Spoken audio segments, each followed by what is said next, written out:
The story begins with our protagonist, Yuki Hirano, a bona fide loser of a teenager. At the graduation ceremony, all the other students are celebrating, but Yuki can't even force a smile, because he's the only one in the entire high school who failed the entrance exams, and this also means he can't go to the same university as his girlfriend. 私たちお互いに一度距離を置いた方がいいと思うんだよね。At the graduation party, his friends try to comfort him, telling Yuki that he just needs to repeat a year and everything will be fine. As for his girlfriend, if she leaves, so be it, there will be someone better next time. Yuki thinks that makes sense, so after downing a drink, he joins in the party's revelry. But it's the loneliness that follows the excitement that's the hardest for a person to bear. Hearing his friends all preparing for college, Yuki can't hide his disappointment. Having failed to get into university, where does his future path lie? Staring at the job ads on the street, the indecisive Yuki decides to choose his direction in life by spitting out a piece of chewing gum.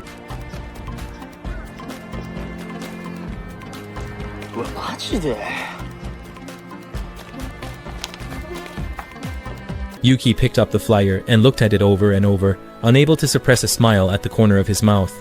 Wasn't this his future arriving right before him? And so, Yuki boarded the train heading to the Forestry Bureau.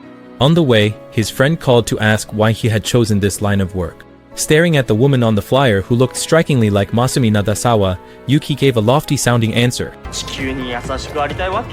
However, just a moment ago, Yuki had been feeling pleased with himself, but the next second he was overwhelmed by misery. As soon as he got off the train, he found himself surrounded by steep mountains and dense forests, with not a soul in sight except for himself. On top of that, there were swarms of mosquitoes, and his phone had absolutely no signal, which showed just how remote this place really was. This made Yuki want to give up and go back. But the next train wouldn't arrive for another 6 hours. To make matters worse, in his panic, his phone had fallen into the water and now wouldn't turn on at all. Just as Yuki was hurrying, just when he was feeling unlucky, the forestry worker who was supposed to pick him up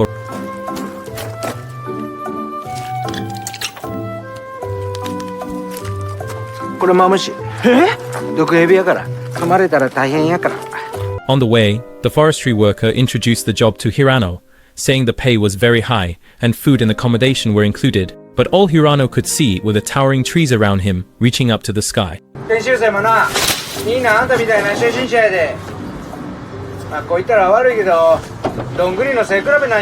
In the classroom, the forestry worker told everyone that there would be different instructors teaching each day, providing a month-long basic training for everyone. And after successfully obtaining the graduation certificate, they could go to various departments for internships. But clearly, Hirano wasn't interested in any of this, only wanted to know where the woman from the flyer was.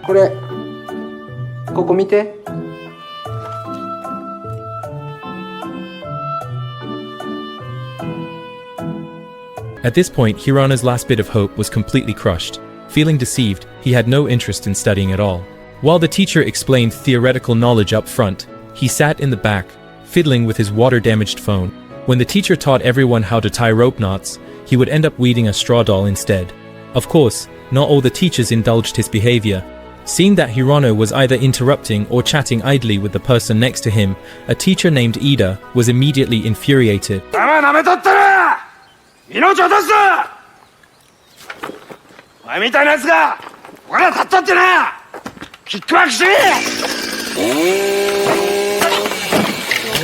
Startled by the situation, Hirano stumbled backward and accidentally cut himself on the machete lying on the table. Seeing the bright red blood gushing out, the blonde-haired guy quickly took off his own headscarf, which had the 4 characters I Ro Wu Yong printed on Ita homophonic slang for I love you used by biker gangs. As Hirano, pale from blood loss, collapsed to the ground, Ida just stood by and mocked him. That night, Hirano made a phone call home. Whenever he was wronged outside, he would especially miss his parents. After all, isn't what people living away from home long for the most just to let their family know they're safe? Even just hearing their voices can bring peace of mind. And after Hirano hung up the phone, his longing for home reached its peak. So he wrote his reason for resigning on his hand, practicing it over and over as he prepared to go see Lin Ye-yuan. But just as Hirano was about to go in, he realized someone else had arrived before him. Seeing that even someone like Lin Ye, who had formal training, couldn't stand working in such an environment, what reason did he have to keep staying here? So Hirano slipped away right away, planning to catch up with that guy and hitch a ride. but the other person just drove off on his own. At that moment, headlights flashed behind him, and a motorcycle came driving over from not far away. The rider waited for Hirano to get on and then took him all the way to the station.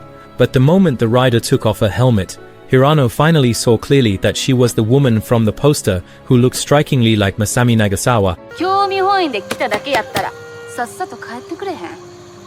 あんたみたいなチャラチャラしたんが無理して就職してもどうせ1週間も続かんとみんな辞めてくんやから。そんなんが一番迷惑なんや。He'd been scolded by his teacher during the day, and now even his goddess looked down on him. Maybe it was exactly because of this half-hearted attitude that he hadn't gotten into college. Hirano stood under the streetlight, staring at the poster, unable to snap out of it for a long time. Just then, the train home arrived. All he had to do was step inside, and he could leave this godforsaken place forever. But as the train passed the station, Hirano still chose to stay. Maybe it was his unwillingness to accept his life as it was, or maybe he wanted to prove to his goddess that he could do it. In any case, Hirano walked back to the dormitory on foot, but just as Hirano was about to lie down, the wake-up bell rang.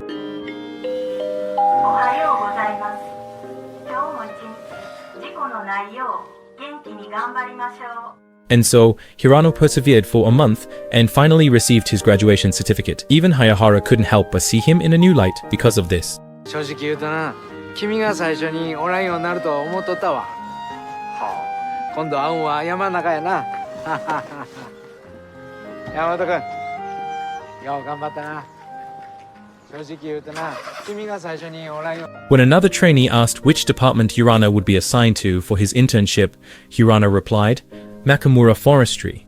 However, the other person told him that it was located in Kamikyoku village, which is even more remote than here. To make matters worse, the senior who was coming to pick up Hirano was Ida, the one who had previously scolded him. On the way, Ida drove the car at an unusually fast speed, making the small truck feel like it was in a rally race. But after driving through a few mountain roads, Ida suddenly stopped the car and called Hirano over to help. It turned out there was a deer lying on the mountain road that had been hit and killed. Without a second thought, Ida took the deer home. Schenk village is hidden among lush green mountains, giving off a bit of a paradise-like vibe. The local customs are truly simple and honest. Even elderly people urinate wherever they please, showing no embarrassment at all when they see strangers. For the next year, Hirano would be staying at Ida's house. Fortunately, Ida's wife seemed approachable and easygoing.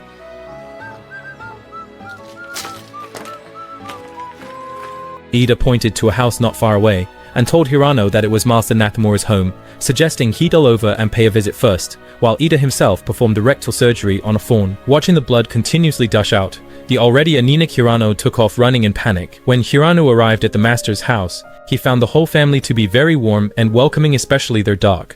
The family's young son was also well-behaved and sensible.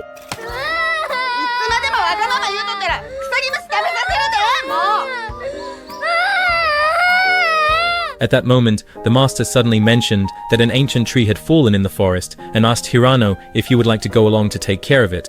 Upon learning that he was about to take on his first task since starting work, Hirano agreed without a second thought. As they passed by the Ida family's house, the master called out to Ida to join them.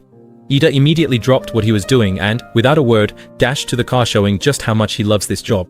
Before entering the forest, Ida and the master pressed their palms together at the entrance, praying for the mountain god's protection. However, once they arrived at the site, Hirano truly realized how tough the work of a forestry worker is. Fortunately, the team worked together seamlessly, and they quickly got started on the job. The team has a harmonious atmosphere, and Ida, as a senior, is also kind and approachable.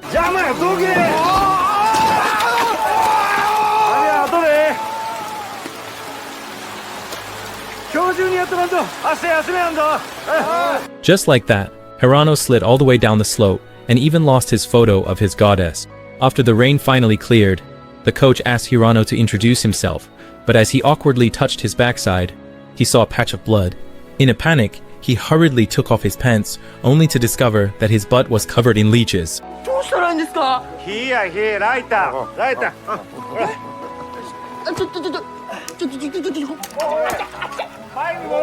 Running into something like this on his very first day at work could be considered a rather dramatic start for Hirano. On the way back, everyone started singing mountain songs, their loud and resonant voices echoing through the mountains. Unfortunately, Hirano couldn't understand this unique romance that belonged only to the people of Suzuki. After returning home, Ida prepared a plate of venison sashimi to treat Hirano. But after just one bite, Hirano's face showed his discomfort, and when he saw Grandma enthusiastically bring out snake wine to welcome him, Hirano found himself unable to enjoy it as well. But when night fell and everything was quiet, Hirano still got up because he was hungry.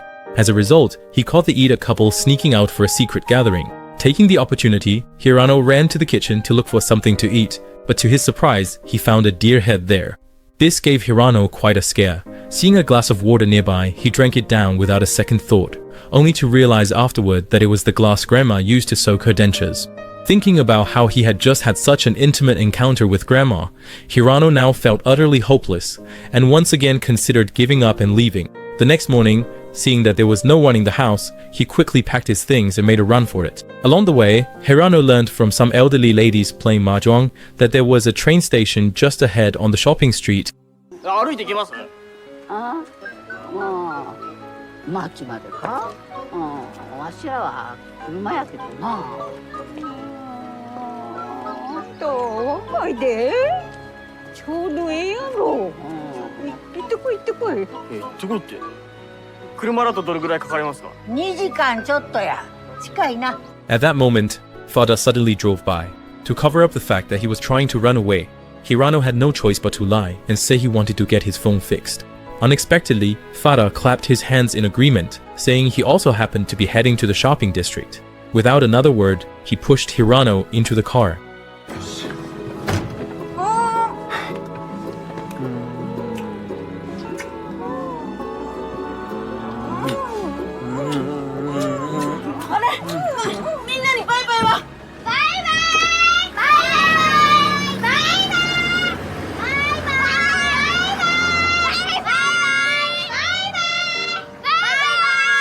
However, after arriving at the phone store, Ida kept glancing at the shop across the street. When he saw a beautiful woman stop at the entrance, he immediately told Hirano not to wander off, then rushed over to chat her up. This move left Hirano completely dumbfounded, so this was Ida's real reason for coming here. Just as Hirano was feeling helpless that his escape plan had failed, he ended up running into the goddess he had been longing for on the way back to the village.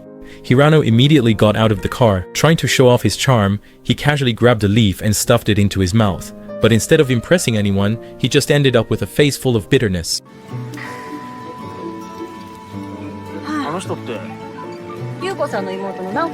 It was only then that Ida realized Hirano had come here because of this woman. Just as she was about to tell Hirano the story of Shiji, his wife went to the back seat, lifted the child's eyelids to make sure he was asleep, and then began to speak in detail. It turned out that Shiji had once liked an intern from a big city, just like Hirano. Unfortunately, the man eventually left the village, and their relationship ended without any resolution. Several years passed in a flash, and Shiji became an older single woman. But in such a remote little village, marriage was seen as a kind of sin here, so Shiji often became the subject of village gossip. But what did that matter? Hirano thought to himself, if I don't go to hell, who will?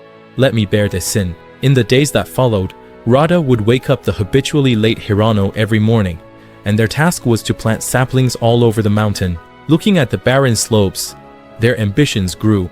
How long would it take to finish planting all these? But in order to win over his dream girl, he had no choice but to stick with it. And so, Hirano endured the daily wake-up calls, day after day, until he was finally able to wake up on his own. His biological clock gradually adjusted to the routine here, and every day he followed his senior into the mountains to plant trees and prune branches. These days of climbing mountains and trees actually felt quite fulfilling. However, Hirano never truly fit in here. Every day, he would unconsciously count down the days until his internship ended. During their chats, the master would bring over his own brewed coffee.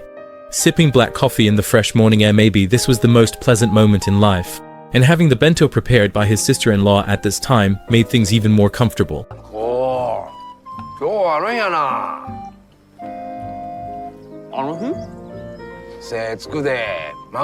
After work, as soon as Ida got home, he discovered that the old ladies had borrowed his car. It turned out that this group of old friends was planning to drive to a hot spring. This made the Aida couple so excited that they hurriedly told Hirano to go find somewhere else to stay for the night.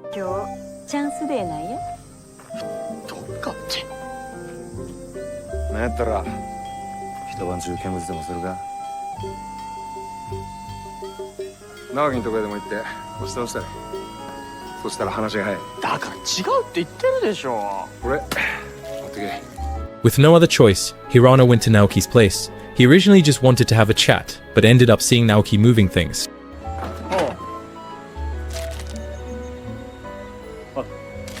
これはその。はよはよ置いてくれ。子供いるの？あ、昼にまたやられたやつ。あ、昼にまたやられたやつ。はい、これ。Hirano just couldn't figure it out how could Naoki, still so young, have so many kids. And what puzzled him even more was how all these kids knew he'd been bitten by a leech. It wasn't until Hirano arrived in front of a school and heard the children's shouts. After calling Naoi his teacher, he finally understood what had happened. In order to win over the goddess, Hirano first bonded with the children and then got close to Naoi as well.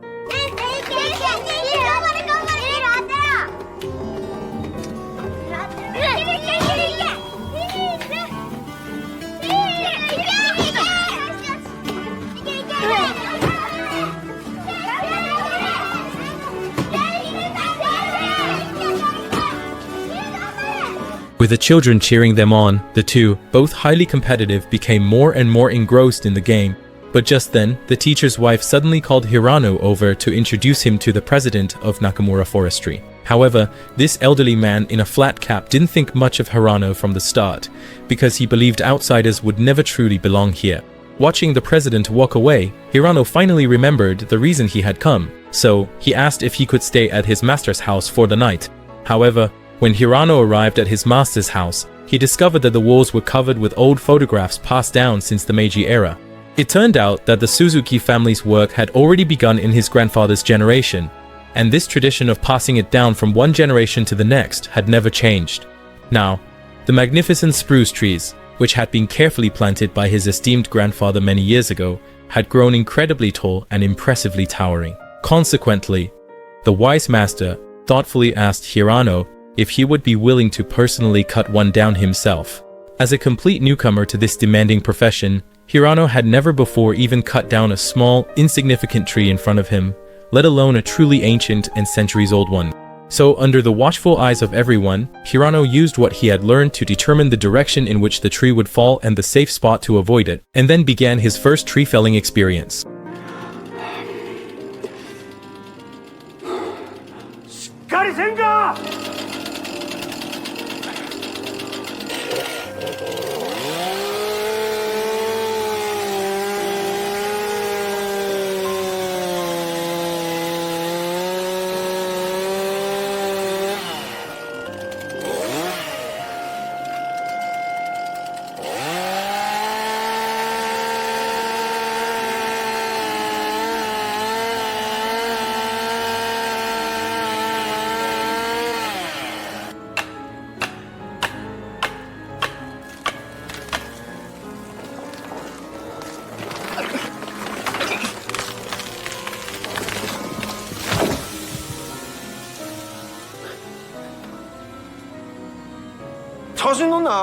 Compared with Hirano, Fantian seems much more professional and can easily deal with even century-old trees. Upon witnessing this particular scene unfold before his very eyes, Hirano also unmistakably displayed an incredibly envious and longing expression on his face.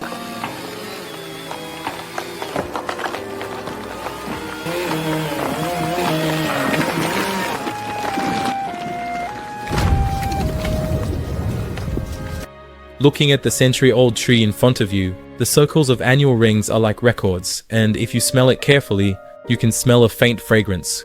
Even an outsider like Hirano felt that there couldn't be better wood than this, let alone the people who came to the exchange to buy timber.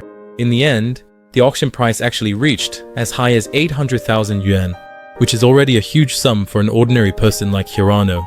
If they cut down all the trees on the mountain, wouldn't they become billionaires? まあそういうことやな。なんでこんな車乗ってるんですか？ベンツ乗りましょうよ。ベンツ。まあ、ほんまにアホやな。自分が生きとるうちのことしか考えてんやろ。なあ。え？ってなんかおかしいですか？先祖が植えたもん全部売ったったら俺らの次の世代その次の世代はどうするんや100年もせんと打ち止めや But for a forester, after planting a sapling, they might never see it grow into a towering tree in their lifetime. When they harvest the trees they carefully nurtured in the past, they are also sowing seeds for the future. And this is precisely the purest bond between people and trees. A romance unique to Suzuki people. After this incident, Hirano also gained a new perspective on this forest. Those trees, shining brilliantly, are the result of generations of collective effort. On this day, Hirano and Ida were picking seeds from the trees. It wasn't until noon that Hirano realized he had forgotten to bring his lunch. Fortunately, Ida's wife found Naoyori and asked him to deliver lunch to the two of them, so Naoyori hopped on his motorcycle and rushed over. But as soon as he found them, he saw the two of them working intently up in the trees, and the words he was about to call out were swallowed back. At this moment, Naoyori's attitude toward Hirano had already changed quite a bit. He realized that when Hirano worked seriously, he wasn't as hopeless as he had imagined.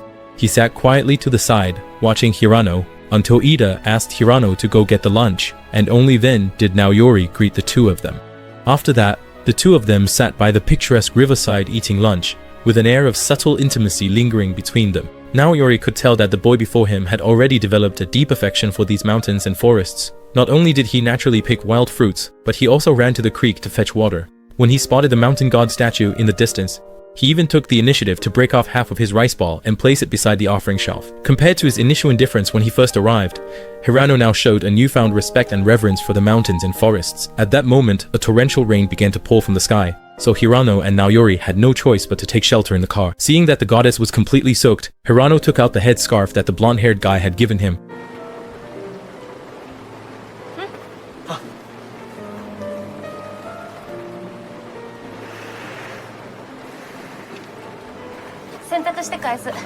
いいですよこんなボロっちいあかんあかんいいですっていや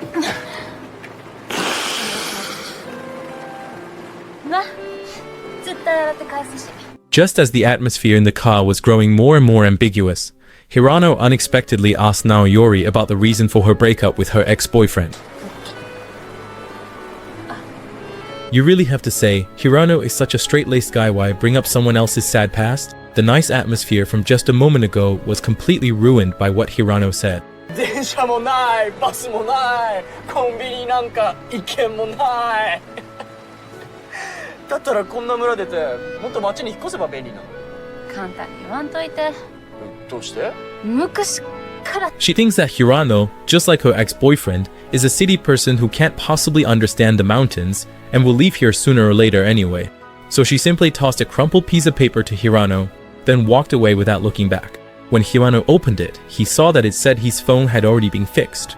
Not long after, Ida took Hirano to pick up his phone, but this time he didn't go over to chat up the beautiful woman next door.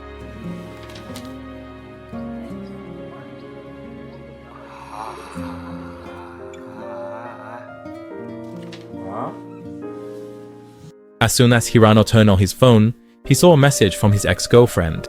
It turned out she wanted to bring her college classmates to Kamikoshi village to experience a slower pace of life. Although these college students outwardly spoke highly of the rural culture and customs, their words were laced with a subtle arrogance and disrespect, full of the pride and mockery typical of city dwellers. At first, Hirano just stood by and smiled politely, but not only did these people fail to restrain themselves, they actually became even more excessive. But after hearing this, Hirano, with a sudden and intense reaction, actually snatched the camera directly from their hands. With a swift motion, he then pulled out the memory card, and with a forceful throw, sent it deep into the dense woods, then shouted at them to immediately get lost. This strong reaction was because, without even fully realizing it himself, Hirano had already become an integral and inseparable part of the mountains. The leaves gave off a faint, fresh fragrance. Bathed in the mountain sunlight and gentle breeze, Pingye admired the scenery along the way while leading the group in singing mountain songs. The romance that he couldn't understand as a boy, he now slowly begins to grasp. As autumn fades and winter arrives, the mountains, now draped in silver, settle into slumber. At the same time, Shenkwe village is about to welcome its grand festival. Held only once every 48 years, everyone participating in the festival has a name tag, except for Pingye. He still doesn't have his own, because the elders are still debating whether or not to let him take part. His master believes that although Pingyi isn't originally from the village, since he works here, he's become one of them, and there's no reason to exclude him from the festival. But the master's words were met with opposition from the elders, especially the chairman, who has always disliked Pingye. He worries that allowing an outsider to participate might anger the mountain god, and besides, Pingye is just a stranger who will eventually leave anyway. What Pingye didn't expect was that Ida, who had always been strict with him, actually spoke up on his behalf. こいつはまだろくに枝打ちもできへんし、植栽もトンカケも切んのも下手くそや。そんで重機も使えやん。ほとんど役に立たんけど、みんなが思ってるよりちゃんと山の男や。Even so, Pingye still wasn't qualified to take part in the festival. As the snow melted and spring arrived, the day of the festival was fast approaching. Before the festival is held, no one in the village is allowed to enter the mountains because the mountain god needs to take count. If someone accidentally enters the mountains, they risk being spirited away. However, the chairman's grandson, while chasing after a chicken beetle, accidentally ran into the forest and didn't come out for the entire morning. Although the mountain was officially closed, a child's life was at stake, so everyone had no choice but to break the rules and enter the mountain to search for the child. However, just as they set foot on the mountain, a cloud of white smoke began to spread down from the summit. 神下ろしや。やたらに動くな。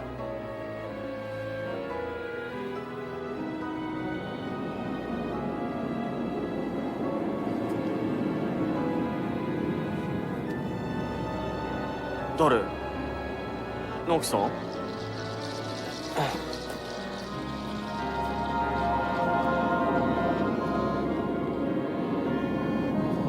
Guided by the ritualist, Hirano was taken to a certain place, and somehow, a few grains of rice mysteriously appeared in his hand. When the mist cleared, Hirano realized that the missing child was right in front of him, but he himself had inexplicably ended up deep in the mountains. Holding the rice in his hand, Hirano had a vague sense that the ritualist was actually the mountain god he had once worshipped. Meanwhile, as night was falling, the fire department was advising the villagers to head home first. あいつまでどこ行ったんや。お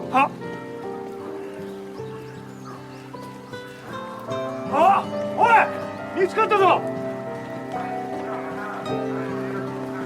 どうした？どっか怪我しとるか？寝てるだけです。ケンジ、あんたもどこ行ってた？お腹すいた。も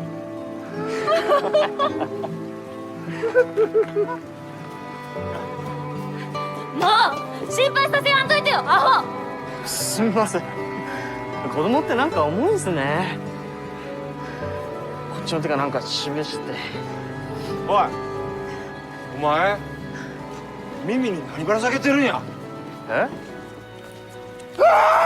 ？Fortunately, thanks to prompt treatment, Hirano was perfectly fine except for his earlobes becoming a bit larger. After this incident, the president finally acknowledged Hirano and even gave him a name tag engraved with his name.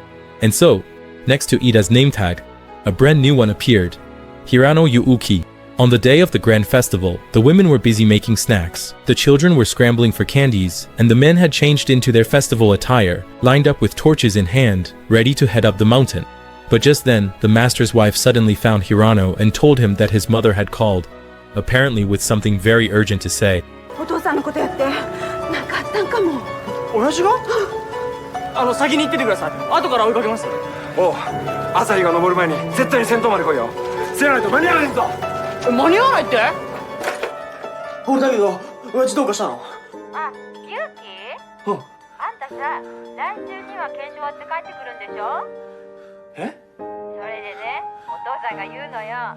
せっかくだからあんたの好きなハンバーグ作ってやれって。あんたさ、ケチャップとソースとどっちが好きなんだっけ？なんだよ、そんなことで電話してくんなよ。親父が倒れたのかと思うじゃんかよ。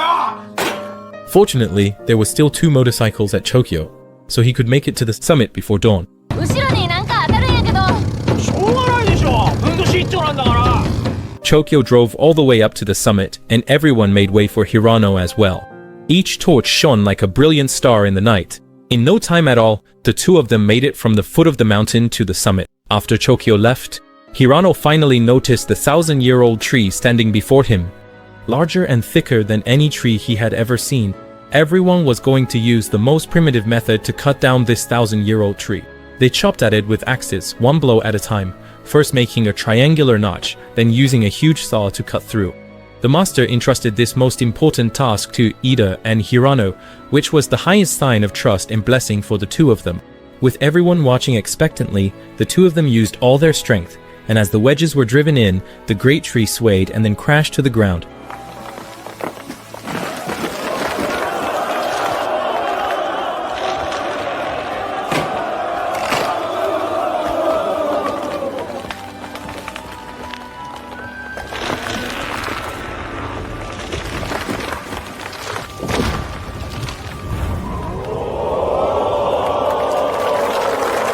Everyone rushed forward to remove the excess branches from the log, then shaved off the bark at both ends. Next, with the help of ropes, they dragged the log onto the track that had been built in advance. This is a very traditional Japanese festival, where they use this sacred tree, symbolizing masculinity, to create new life. He passes through the straw underneath, which symbolizes femininity, to pray for the villagers to have many children and much good fortune.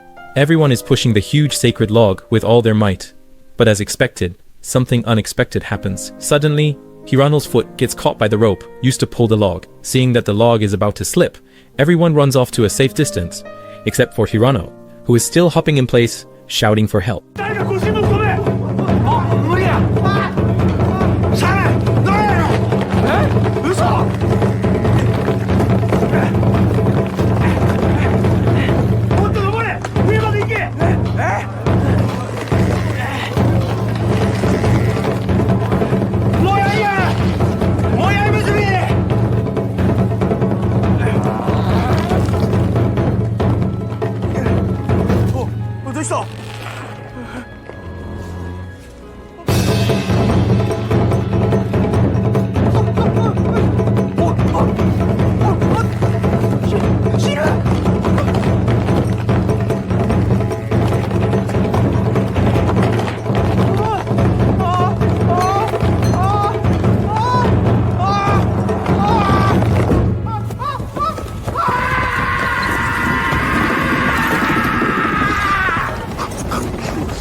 This is an inspirational film that even Hayao Miyazaki himself wanted to adapt into an animation. It's both raunchy and dark, and its title is baffling.